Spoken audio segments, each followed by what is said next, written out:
नमस्कार, मी श्वेता अंकले. Tarun Bharat news bulletin मध्ये आपल्या सर्वांचे स्वागत. आता पाहूया ठळक घडामोडी. खानापूर तालुक्यातील लोंढा नजीक असलेल्या माचाळी गावामध्ये एका शेतकऱ्यावर 2 पिल्लांसह असलेल्या अस्वलाने हल्ला करण्याचा प्रयत्न केल्याची घटना घडली आहे. या घटनेमध्ये शेतकरी थोडक्यात बचावला असून त्याच्या पायाला किरकोळ दुखापत झाली आहे. मिळालेल्या माहितीनुसार माचाळ येथील बाबल खांडेकर वय 65 हे आज सोमवारी सकाळी सुमारे 7च्या सुमारास आपल्या शेताकडे जात असताना अचानक वाटेत 2 पिल्लांसह अस्वल समोर आले. अस्वलाने त्यांच्यावर हल्ला करण्याचा प्रयत्न केला, मात्र बाबल खांडेकर यांनी धाडस दाखवत प्रतिकार करत जवळील झाडावर चढून स्वतःचा बचाव केला. झाडावर चढताना अस्वलाने त्यांच्या पायावर ओरखडे काढल्याने त्यांना दुखापत झाली. त्यानंतर त्यांना तातडीने लोंढा येथील सरकारी रुग्णालयात प्राथमिक उपचारासाठी नेण्यात आले. पुढील उपचारासाठी वन विभागाच्या मदतीने त्यांना खानापूर येथील सरकारी रुग्णालयात दाखल करण्यात आले आहे. दरम्यान या परिसरात अस्वलांची वर्दळ वाढल्याने नागरिकांनी व शेतकऱ्यांनी सावधगिरी बाळगावी असे आवाहन वन विभागाने केले आहे. उत्तर कन्नड जिल्ह्यातील दांडेली शहरातील 4 नंबर गेट पंप हाऊस परिसरामध्ये भल्या मोठ्या मगरीचे दर्शन झाल्याने स्थानिक नागरिकांमध्ये भीतीचे वातावरण निर्माण झाले आहे. गेल्या काही दिवसांपासून नदीकाठच्या भागामध्ये मगरींचा वावर वाढल्याचे नागरिकांनी सांगितले असून त्या परिसरातील प्राण्यांवरही त्या हल्ला करत असल्याची माहिती समोर आली आहे. याबाबत अनेकदा कर्नाटक वन विभागाच्या अधिकाऱ्यांना माहिती देण्यात आली असली तरी अद्याप ठोस कारवाई झालेली नसल्याची नाराजी स्थानिकांनी व्यक्त केली आहे. अलीकडे नदीलगतच्या घरांच्या परिसरामध्ये तसेच काही रस्त्यांवरही मगरी दिसल्याने रहिवाशांमध्ये भीती वाढली आहे. नागरिकांच्या सुरक्षिततेसाठी वन विभागाने तात्काळ उपाययोजना कराव्यात अशी मागणी स्थानिकांनी केली आहे.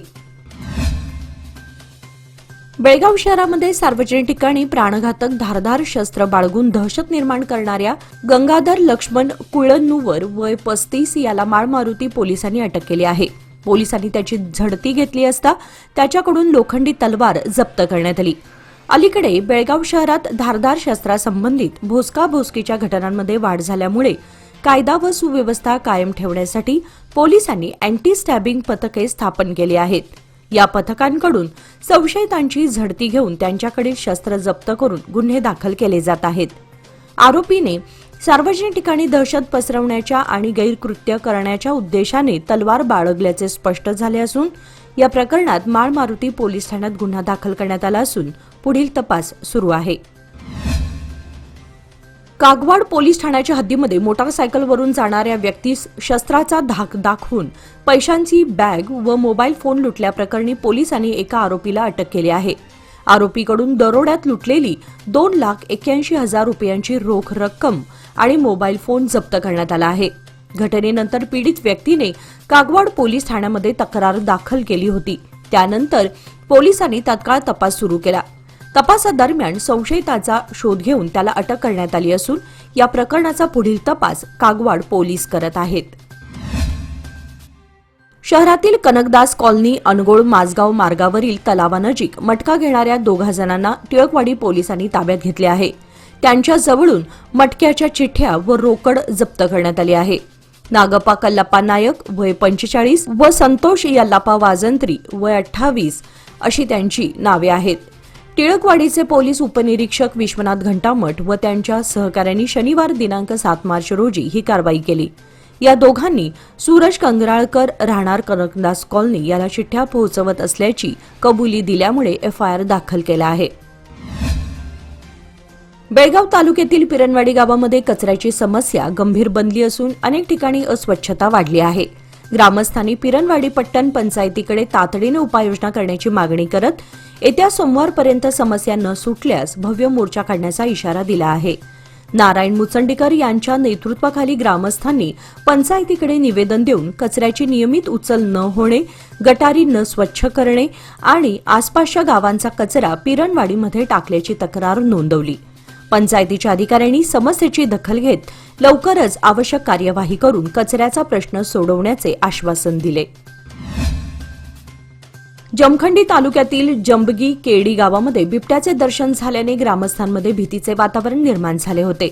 वन विभाग, पोलीस विभाग आणि तालुका प्रशासनाने संयुक्तपणे राबवलेल्या मोहिमेत अखेर आज बिबट्याला यशस्वीपणे पिंजऱ्यात जेरबंद करण्यात आले. मागील काही दिवसांपासून गावाच्या परिसरात बिबट्या फिरत असल्याची माहिती समोर येत होती. त्यामुळे नागरिकांमध्ये मोठी दहशत पसरली होती.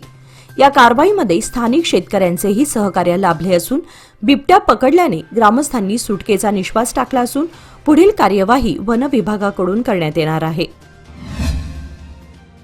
बेळगाव शहरातील एका रुग्णाला गंभीर नॉन डायबिटिक जखमेच्या उपचारासाठी पाय कापण्याची शस्त्रक्रिया करण्याचा सल्ला देण्यात आला होता. मात्र Tilakwadi Khanapur road RPD corner नजीकच्या अॅडव्हान्स्ड जर्मन होमिओपॅथिक क्लिनिक येथे करण्यात आलेल्या उपचारांमुळे ही शस्त्रक्रिया टळल्याची माहिती समोर आली आहे. या क्लिनिकचे तज्ज्ञ डॉक्टर मनोज पुजार यांनी रुग्णाची सखोल तपासणी करून वैयक्तिक उपचार पद्धती अवलंबली. नियमित औषधोपचार, ड्रेसिंग आणि वैद्यकीय देखरेखीमुळे जखमेतील सूज व संसर्ग कमी होत गेला आणि काही कालावधीत जखम पूर्णपणे भरून आली. या उपचारांमुळे शस्त्रक्रिया टळल्याने रुग्णाला मोठा दिलासा मिळाल्याची माहिती क्लिनिकच्या सूत्रांनी दिली. बेळगाव जिल्ह्यामध्ये 18 मार्चपासून सुरू होणाऱ्या 10वी परीक्षेच्या पार्श्वभूमीवर सर्व परीक्षा केंद्रांवर सीसीटीव्ही कॅमेरे कार्यान्वित करण्यात आले आहेत. परीक्षा प्रक्रिया पारदर्शक आणि कॉपीमुक्त ठेवण्यासाठी शिक्षण विभागाने ही महत्त्वाची पावले उचलली आहेत. जिल्ह्यातील सर्व परीक्षा केंद्रांमधील वर्गखोल्या, प्रवेशद्वार आणि महत्त्वाच्या ठिकाणी सीसीटीव्ही कॅमेरे बसवण्यात आले असून त्याद्वारे परीक्षा काळात संपूर्ण हालचालींवर लक्ष ठेवले जाणार आहे. परीक्षेदरम्यान कोणताही गैरप्रकार किंवा कॉपी होऊ नये यासाठी प्रशासनाकडून नियंत्रण कक्षातून थेट निरीक्षण केले जाणार आहे. शिवाय परीक्षा केंद्रांवर उड्डाण अर्थात तपासणी पथकांचीही नियुक्ती करण्यात आली आहे.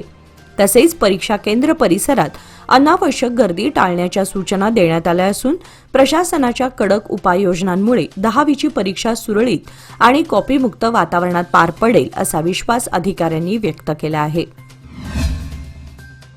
महाराष्ट्र राज्याच्या 2026च्या अर्थसंकल्पात बेळगाव वेंगुर्ले या महत्त्वाच्या मार्गाच्या दुरुस्ती व फेर डांबरीकरणासाठी 25 कोटी रुपयांचा निधी मंजूर करण्यात आला आहे, अशी माहिती नवनिर्वाचित पंचायत समिती सदस्य रवींद्र बांदिवडेकर यांनी दिली. गेल्या 3 ते 4 वर्षांपासून या मार्गाची अवस्था अत्यंत खराब झाली असून विशेषतः मागील पावसाळ्यात मोठमोठे खड्डे पडल्याने वाहन चालक आणि प्रवाशांना मोठ्या अडचणींचा सामना करावा लागत होता. या समस्येकडे लक्ष वेधत चंदगडचे आमदार शिवाजी पाटील यांनी मुख्यमंत्री देवेंद्र फडणवीस यांच्याकडे सातत्याने पाठपुरावा केला होता. त्यानंतर चंदगड तालुक्यातील सुमारे 25 ते 30 किलोमीटर खराब झालेल्या रस्त्याच्या फेर डांबरीकरणासाठी निधी मंजूर झाला असून येत्या 2 महिन्यात काम सुरू होऊन पावसाळ्यापूर्वी रस्त्याची स्थिती सुधारण्याची अपेक्षा व्यक्त केली जात आहे. शुभ मुहूर्त गुंतवणुकीचा व्याजदर कमी होण्यापूर्वीचा 31 मार्च पूर्वी लोकमान्य सोसायटीमध्ये गुंतवणूक करा आणि मिळवा 10% आकर्षक व्याजदर. 1 एप्रिल पासून लोकमान्यांच्या सर्व योजनांवरील व्याजदर कमी होणार, म्हणूनच आजच निर्णय घ्या. अधिक माहितीसाठी आमच्या नजीकच्या शाखेला भेट द्या किंवा कॉल करा 1800-212-4050. लोकमान्य, प्रत्येक पावलावर तुमच्या सोबत. नियम व अटी लागू. बेळगाव तालुक्यातील कावळेवाडी येथे सालाबादप्रमाणे यंदाही चव्हाटा यात्रा मोठ्या भक्तिमय वातावरणात पार पडली. होळीच्या दिवशी सुरू झालेली ही यात्रा 5 दिवस विविध धार्मिक कार्यक्रमांनी रंगून गेली आणि रंगपंचमीच्या दिवशी महाप्रसादाने यात्रेची सांगता करण्यात आली. यात्रेदरम्यान दररोज कीर्तन, पारायण, विविध धार्मिक विधी, पालखी सोहळा तसेच सांस्कृतिक कार्यक्रमांचे आयोजन करण्यात आले होते. या कार्यक्रमांना भाविकांचा उत्स्फूर्त प्रतिसाद लाभला. काल रविवारी हजारो भाविकांच्या उपस्थितीत ही यात्रा संपन्न झाली. देवाला मानाचे पूजन करून यात्रेला सुरुवात करण्यात आली. त्यानंतर मांसाहार नैवेद्य अर्पण करून मुख्य यात्रेला प्रारंभ झाला. संपूर्ण परिसरामध्ये शांततेचे आणि भक्तिमय वातावरण निर्माण झाले होते. दरवर्षीप्रमाणे यंदाही ही यात्रा मोठ्या उत्साहात पार पडली. पुढील काळामध्ये हा उत्सव आणखी मोठ्या प्रमाणात साजरा करण्याचा निर्धार ग्रामस्थांनी व्यक्त केला. रंगपंचमीचा आनंद लुटल्यानंतर आंघोळीसाठी मलप्रभा नदी घाटावर गेलेल्या तरुणाचा बुडून मृत्यू झाला. सदर घटना शहरातील महादेव मंदिराजवळील नदीपात्रात काल रविवार दिनांक 8 मार्च रोजी दुपारी 2च्या सुमारास घडली. विशाल बिरजे वय 25 असं मृताचं नाव आहे. पोलिसांकडून मिळालेल्या माहितीनुसार रविवारी सकाळपासून विशालने गावात मित्रांसोबत रंगपंचमीचा आनंद लुटला. दुपारी त्याने आंघोळीसाठी खानापूर शहराजवळील मलप्रभा नदीघाट गाठला. आंघोळ करताना पाण्यात तो अचानक बुडाला. याबाबत अन्य तरुणांनी ग्रामपंचायतीचे माजी सदस्य प्रसाद पाटील यांना माहिती दिली तर अग्निशामक दलाच्या जवानांनी मलप्रभेच्या पात्रात शोधकार्य हाती घेतले. बुडालेल्या ठिकाणीच त्याचा मृतदेह आढळून आला. ऐन रंगपंचमीला घडलेल्या या घटनेने गर्लगुंजीमध्ये रंगाचा बेरंग झाला. त्याच्या पश्चात आई, वडील आणि बहीण असा परिवार आहे. शहरातील रयत गल्ली वडगाव परिसरामध्ये ड्रेनेज लाईनमध्ये माती व कचरा साचल्यामुळे ती पूर्णपणे तुंबली आहे, ज्यामुळे सार्वजनिक विहिरी आणि घरगुती बोरवेलमध्ये दुर्गंधीयुक्त पाणी येत आहे. स्थानिकांच्या म्हणण्यानुसार सांडपाणी विहिरी व बोरवेलमध्ये मिसळत असल्याने परिसरात अस्वच्छता आणि दुर्गंधी पसरली आहे, ज्यामुळे नागरिक संतप्त झाले आहेत. पाणीपुरवठा विभागाला अनेकदा कळवले असतानाही अद्याप कोणतीही ठोस कारवाई झालेली नाही. तसेच आश्वासन देण्यात आलेले पिण्याचे पाणी टँकरही पाठवलेले नाही. नागरिकांनी प्रशासनाला तातडीने ड्रेनेज साफ करून स्वच्छ पाणी पुरवठ्याची व्यवस्था करण्याची मागणी केली असून अन्यथा मनपा प्रशासनाविरोधात आंदोलन करण्याचा इशारा दिला आहे. KLS प्रौढशाळा बेळगाव येथे बालहक्कांचे संरक्षण, बालविवाह प्रतिबंध तसेच बालमजुरी प्रथा बंदी या विषयांवर जनजागृती कार्यक्रमांचे आयोजन करण्यात आले होते. या कार्यक्रमाला जिल्हाधिकारी मोहम्मद रोशन यांनी प्रमुख उपस्थिती दर्शवली. यावेळी मार्गदर्शन करताना जिल्हाधिकारी मोहम्मद रोशन यांनी बालहक्कांचे संरक्षण अत्यंत महत्त्वाचे असून त्याची अंमलबजावणी समाजातील प्रत्येक घटकाने केली पाहिजे असे आवाहन केले. बालकांचे शिक्षण, आरोग्य व सुरक्षित भविष्य यासाठी समाजाने जागरूक राहणे आवश्यक असल्याचेही त्यांनी सांगितले. कार्यक्रमादरम्यान बालविवाह प्रतिबंधाबाबत जनजागृती करण्यासाठी पोस्टरचे अनावरण करण्यात आले. यावेळी महिला व बालकल्याण विभागाचे अधिकारी तसेच पोलीस अधिकारी उपस्थित होते. भारतीय जनता पार्टी बेळगाव विभागाच्या वतीने पंडित दीनदयाळ उपाध्याय प्रशिक्षण महाअभियान 2026 अंतर्गत विषय प्रमुखांची बैठक बेळगाव येथे पार पडली. या बैठकीत प्रमुख कार्यकर्त्यांनी सहभाग घेतला. या बैठकीत प्रशिक्षण महाअभियानाच्या अनुषंगाने पक्षाच्या विचारधारेचा प्रसार, संघटन बळकटीकरण तसेच आगामी कार्यकर्त्यांचे नियोजन याबाबत सविस्तर चर्चा करण्यात आली. कार्यकर्त्यांना विविध विषयांवर मार्गदर्शन करण्यात आले. पक्षाची विचारसरणी समाजाच्या प्रत्येक घटकापर्यंत पोहोचवण्यासाठी प्रशिक्षण महाअभियान महत्त्वाची भूमिका बजावेल असा विश्वास यावेळी व्यक्त करण्यात आला. बैठकीस बेळगाव विभागातील विविध पदाधिकारी व प्रमुख कार्यकर्ते उपस्थित होते. कारवार कारागृहात अंमली पदार्थांचा पुरवठा करण्याचा प्रयत्न झाल्याची घटना काल रविवारी रात्री उशिरा उघडकीस आली. या घटनेसंदर्भात कारागृह अधिकाऱ्यांनी कारवार शहर पोलीस ठाण्यामध्ये कैदी मोहम्मद मंजूर अब्दुल करीम, प्रशांत पवार, मोहम्मद अली व हारून सय्यद अहमद यांच्याविरुद्ध गुन्हा दाखल केला असून पुढील तपास करत आहेत. कारवार कारागृहामध्ये मोहम्मद अब्दुल करीम नामक कैदी बंद आहे. त्याला भटकळ होऊन भेटायला अली व हारून हे दोघे आले होते. त्यांनी कारागृहात अंमली पदार्थ पोहोचवण्याचा प्रयत्न केला. बेळगाव शहरातील कपिलेश्वर मंदिर परिसरामध्ये हेरॉईन अंमली पदार्थांची विक्री करत असताना 2 युवकांना सीसीबीच्या अधिकाऱ्यांनी अटक केली आहे. मयूर राऊत वय 31 आणि राहुल जालगार वय 30 अशी अटक करण्यात आलेल्या आरोपींची नावे आहेत. त्यांच्या ताब्यातून सुमारे 25,400 रुपये किमतीचे 12 ग्रॅम 96 मिलीग्रॅम हेरॉईन आणि 127 पुड्या जप्त करण्यात आल्या. पोलीस आयुक्त भूषण बोरसे यांच्या मार्गदर्शनाखाली सीसीबीचे पोलीस निरीक्षक मंजुनाथ नायक, उपनिरीक्षक मंजुनाथ बजंत्री व त्यांच्या पथकाने ही कारवाई केली असून आरोपींविरुद्ध गुन्हा दाखल करण्यात आला आहे. शनिवार दिनांक 7 मार्च 2026 रोजी बेळगाव शहरातील गवळी गल्ली येथे असलेली रामदेव गल्ली सरकारी शाळा क्रमांक 29 व 20 तर्फे दाखलाती आंदोलन कार्यक्रम संपन्न झाला. या कार्यक्रमामध्ये शिक्षक पोषक महासभेत शालेय पायाभूत साक्षरता, संख्याज्ञान, मूलभूत भाषा कौशल्य व गणित या विषयांना सर्वोच्च प्राधान्य कसे द्यावे यावर चर्चा झाली. यावेळी उपस्थित शिक्षकांनी सरकारी शाळांमध्ये मिळणाऱ्या सुविधांचा उलगडा केला, ज्यात मोफत पाठ्यपुस्तके, गणवेश, आहार, अंडी, केळी, दूध तसेच गुणवत्तापूर्ण शिक्षण यांचा समावेश आहे. कार्यक्रमामध्ये पालकांना आपली मुले सरकारी शाळेत पाठवण्याचे आवाहन करण्यात आले. यावेळी प्रभारी मुख्याध्यापिका कुरबेट यांनी या आंदोलनाचा उद्देश स्पष्ट करत महत्त्व सांगितले व कार्यक्रम यशस्वी झाल्याचे प्रतिपादन केले. सोमवार दिनांक 9 मार्च 2026 रोजी बेळगाव येथील KLS institute of management education and research येथे एमबीए विद्यार्थ्यांसाठी वन्यजीवन छायाचित्रणाद्वारे व्यवस्थापन धडे या विषयावर एक विशेष व्याख्यान सत्र आयोजित केले गेले. हे सत्र किरण एन कुलकर्णी, माजी महाप्रबंधक डीसीएम श्रीराम लिमिटेड आणि फर्टिलायझर असोसिएशन ऑफ इंडियाचे तांत्रिक व सहकारी सदस्य यांनी सादर केले.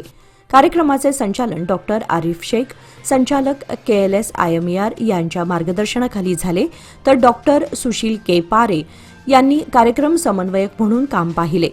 सत्रादरम्यान कुलकर्णी यांनी छायाचित्रणातून शिकता येणारे नियोजन, शिस्त, प्राधान्यक्रम ठरवणे, लक्ष केंद्रित करणे, सर्जनशीलता आणि सकारात्मक मानसिकतेचे महत्त्व विद्यार्थ्यांसमोर मांडले. तसेच त्यांनी कुतूहल, धैर्य, संयम, योग्य अंमलबजावणी, सतत शिकत राहणे, आत्मविश्वास, स्वतंत्र विचार, संघभावना आणि व्यावसायिक प्रतिष्ठा राखण्याचे महत्त्व अधोरेखित केले. अहमदाबाद येथील नरेंद्र मोदी क्रिकेट स्टेडियमवर भारताने न्यूझीलंड संघाला 96 धावांनी पराभूत करत शानदार विजय मिळवला. सामना सुरू होताच बेळगाव शहरामध्ये सर्वत्र उत्साहाचे वातावरण पसरले आणि हॉटेल्स व सार्वजनिक ठिकाणी मोठ्या स्क्रीनवर सामना पाहण्यासाठी गर्दी झाली. भारतीय संघाच्या चौकार व षटकारावर क्रिकेटप्रेमींनी जोरदार जल्लोष केला. विजयानंतर बेळगावमधील गल्लोगल्ली आणि आरपीडी कॉर्नर येथे तरुणांनी फटाक्यांची आतषबाजी करून विजयोत्सव साजरा केला. प्रसंगी शहरातील विविध प्रमुख चौकाचौकात युवकांची गर्दी पाहायला मिळत होती. दरम्यान पोलीस बंदोबस्त वाढवण्यात आला होता. काही हुल्लडबाज तरुणांना त्यांच्याकडून प्रसादही मिळाला. याचबरोबर आजचे बातमीपत्र इथे संपले. अधिक माहिती आणि ताज्या घडामोडींसाठी पाहत रहा तरुण भारत न्यूज चॅनल. तसेच आमच्या चॅनलला लाईक, शेअर आणि सबस्क्राईब करायला विसरू नका. आणि विश्वासार्ह बातम्यांसाठी दररोज वाचा दैनिक तरुण भारत. धन्यवाद.